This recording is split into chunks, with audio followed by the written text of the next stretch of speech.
السلام عليكم ورحمة الله وبركاته وبركاته نسرتو بكم فيانا جايك السنة جرتو وبلينا الحمد لله رب العالمين أني فيانا جايك يقلت ربي يا جماعة إنا لله وإنا إليه راجعون جدا والله دعائي كدد أنا مقالي يا ربي نجانو تبوسي ماتي كينيا يا ربي نجانو تبوسي وبليين كينيا يا ربي جداتي والله وبليين كينيا ماتي كينيا هند فيا نجانو تايسي يا ربي كجلتي نوك أجلتي جداتي جنا ما بقلقلا يتشو دواتك هاتنون دواتي تيسنون متا كيسنيفيس ماتي كيسنيفيس والله كيسنيفيس دعائي كدد والله آخر الزمانين زبنا آخر كيس جرى ججو إنا لله وإنا إليه راجعون ربنا هذا كينيا كنا جفي جنة الفردوسين والله إرجما ربين إسيها كاو إمو wanti jedhan wallahi akka tokko nama markaabade ilmatu haadha ofii ajjeese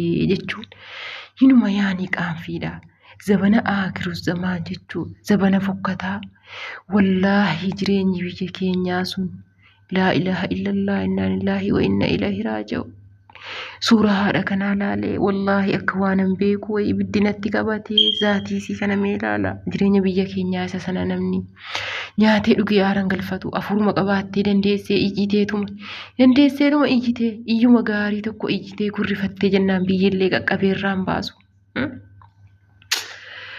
laasii dhibantoo kana jireenyi biyya keenyaa yaa jamaa asiisan beeytanu akkanatti iyyuu namni ofii isaatii waan nyaatu waan dhugu dhabee jireenyi qaaloftee jennaan kunoo namni fayyaa namni sin argitan hundi wallaahi ilaalim akka tokko akka waan baqqaa yaanii nama sodaachisa namni kun yeroo ilaaltu hundi namaa huuqqatee dalaalachaa'ee jechuudha. Akkatti iyyuusa kana jennaan isiin cinqamtee ilma kootu beelee ilma kootiifan nyaata keessa jettee nyaata geessitee fi jennaan inni immoo ka'ee haadha isa deesse ka'ee subhaanallah qabee gurra'ee kukkutee jechuudha sanayyuu harkatii miilatii kukkutee jedhan mana keessa dhiisee deemeedhan subhaanallah yaa inna lillahi wa inna ilaihi raaji'uun aakiru zamaanii yaa jiran wallaahi rabbiin caffee jannataa keessa akaa'u isiidhaaf asalanuma rabbiin isiidhaaf katabe kan bades badeeraa ka duutes duuteetti wanti nu gochuu dandeenyu tokko ittiin hin jiru otoo dhukkubsataa ta'ee yaanii kana godhaa fi nan bifannaa hin yaallamaa jedhama kun immoo asalan wanni godhanuuf hin jiru wanni nu goonuuf yoo jiraate jannata kadhachuudhaaf akka jirtanu yeroo salaattanullee yeroo teessa yeroo kaatan fuulli rabbii sitti tolu rabbiin badii hankee hunda siif dhiisu jedhaate wallaahi jannata kadhaa fi rabbiin kan jannataa si'a taayisu. Mucaa immoo an akka yaada kiyyaatti silaa biyyi keenya wallaahi nama ajjeese ajjeefamu otuu seera akkasii akka biyya arabaa kanatti jechuudha. Hamma jiru wallaahi billaahi jechuudha. Biyya arabaa kana keessatti araba jalloo akkamii wajjiniin jiraatamaara. Haga fedhe jallattu jechuudha. Lakkoofsa wanti kaddaamaa ajjeefte jedhamnu. Mee ilaalaa nama hamma ifamama akka biyya kamirraayyuu dhufaaru. Maaliifi nama ajjeese hin ajjeefama waan ta'e jennaan namni ofii jedheeyyii yoo akkam aarillee jechuudha aarii isaa irrisiif darba. Amma biyya kanatti biyya seerri jirutti biyyi keenya rakkoon isaa maanni namni biyya keenya gaafa dhaqee nama ajjeese hiriyaa isaa ajjeesu obboleessa isaa ajjeesu ollaa isaa ajjeesu dhaqee waggaa 3 mana hidhaa ta'a. Achitti qallabamee jechuudha. Achii xuncaa baatee bareedee furdatee isa waa tokko hojii malee achitti qallabame jechuudha. Achi ba'a. Namni akkamitti adabata? Mee gaafii kanaa deebisa. Namni abadan biyya keenya sana keessatti adabatee nama ajjeesuu dhiisee seeraan maqaan inni taa'u hin jiru kana jala muraa laalaa tiyyii bara. Maaliif jennaan biyyi amma gadi ba'ee kurree iyyatee biyyi fayyaan dhiiraan dubartiidhaan seerumti kun yaanii namni nama ajjeese bakka du'u ajjeefamu lubbuun namaa wanti isin biyya keenya darakas taafteef maanni beeytanii yaa jamaa namni nama ajjeesetu ajjeefamuudha jedheetu mootummaan keenya seera akka kanaanuu kaayetii wallaahi jechuudha jallaan akkam abadan namatti hin bu'u. Ammoo kan keenya waa tokko faayidaan hin jiru. Namni nama ajjeeses dhaqee waggaa 2 yookiin waggaa 3 kanatti itti murteeffama. Achumaan dhaqee harka kennata. Hin baha jechuudha mana hidhaa kana keessaa. Taasisaa namni asirraa iyyitee maal jettee isuma du'e sanatu bada. Inni jiru mistaana see bashannanee akka barbaadetti zanaafataa ofirraa jedhee jireenya isaa jiraataa jechuudha. Hamma gaafa seerri akka kanaa kun nu ka'amutti nu waa tokko biyyi kan keenya biyya ta'utti isin qabdu ajjechaan nurraa dhaabbachuutti isin qabu ilaa umurii keenya akkuma kana bu'aa imimmaan keenya curursaa teenya wallaahi subhaanallah yaa rabbi nu kan nagaa nu godhe hamma yeroo an biyya jiru wallaahi subhaanallah. Mucaan tokko nama keenya yaani inni ijoollee keenya lafa danuu qaba yaani akka waan tokko isiniif himaa. Inni yaani nama jimmaatii jechuudha. Hammallee iddoo biraatii immoo yaani ijoollee harargee wayiitii dhufanii wal lolan yaani. Ijoollee harargeetii fi ijoollee jimmaatii yaani. Ka jimmaa sun tokkicha garuu lafa qabaa abbaa qabeenyaas akkamiitii waan tokko mo'aaliin qabu jechuudha. Kaan immoo ollaadhuma sana dhufanii akkasitti ta'anii wallaahi nama meeqa ta'anii jechuudha ijoolleen naqanii ijoolleen shabaabni ijoollee harargeetii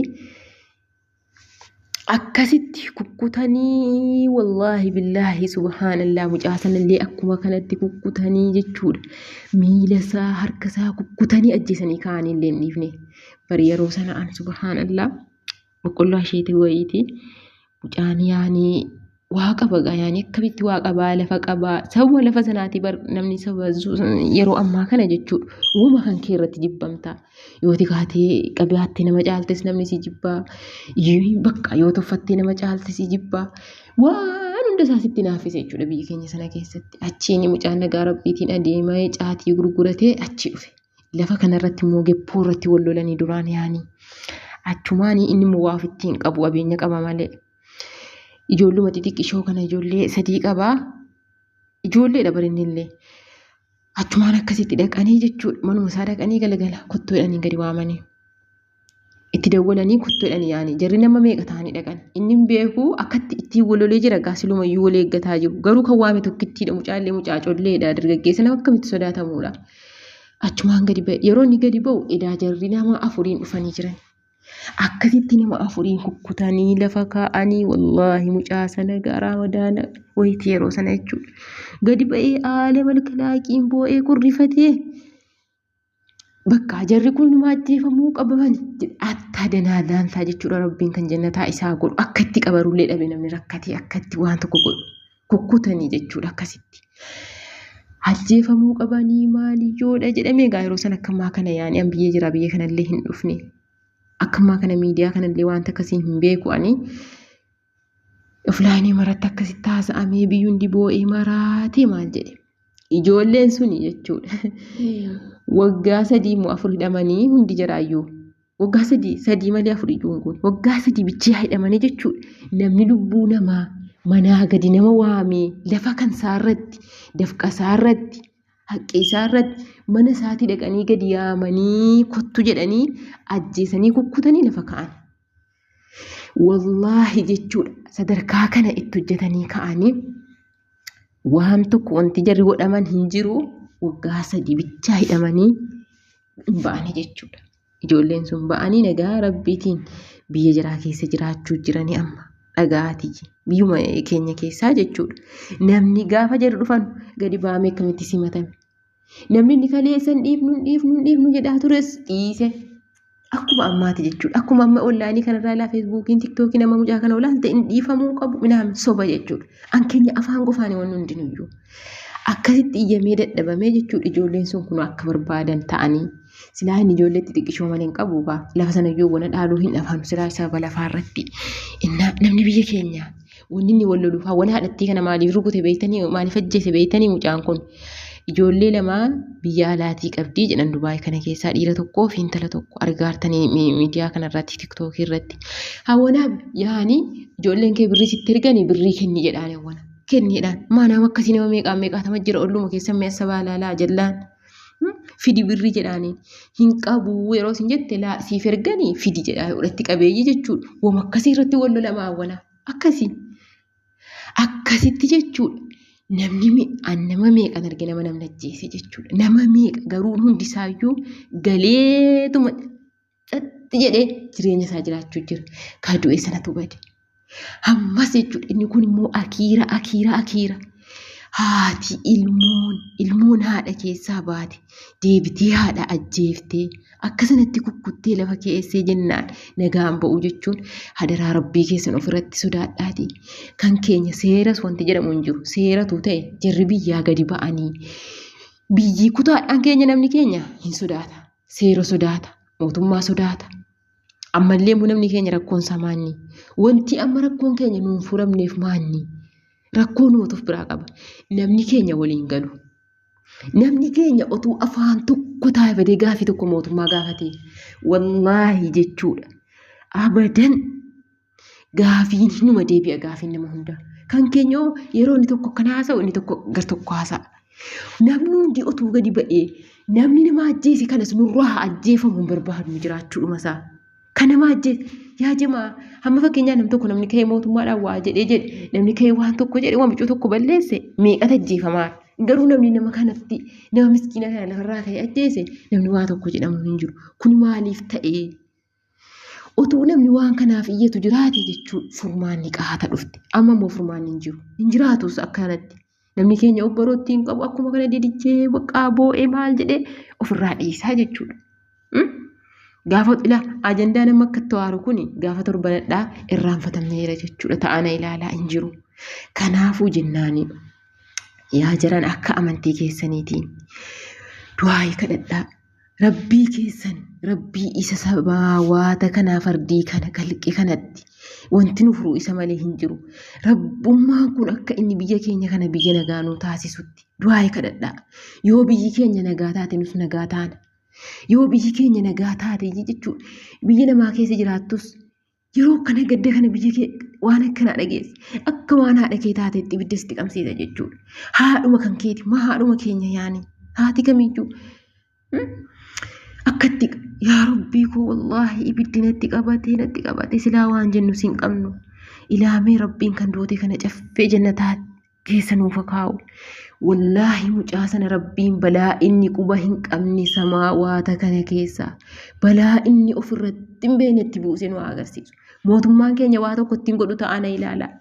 Ta'aatii na ilaalaa yoo wanti kun furame hin jiru abadan. Maa walumarraadhaa namni nama ajjeesuun nama meeqaatama namumti an beeku namumti safara kiyyaa jechuudha. Wallaahi namumta ijaan beeku nama meeqaatamatu nama ajjeese hidhamee ilaa'ansa biyyirraa qabee jechuudha. Hidhamee ba'e kunoo amma zanaa jedhee jireenya isaa jiraachuu jira. Kanaafuu jennaan yaa jamaa wanti nu goonu tokko ittiin hin jiru. Mootummaan keenyas waa tokko ittiin fayyadu. Seerri biyya keenya addee kanarratti waan tokko faayidaa nu qabu hin jiru. Milishaa yooti waa balleessite yooti mootummaa arrabsite uddu keessi dhiitti jechuudha. Haasaa tokko haasoftee nagaan baatu.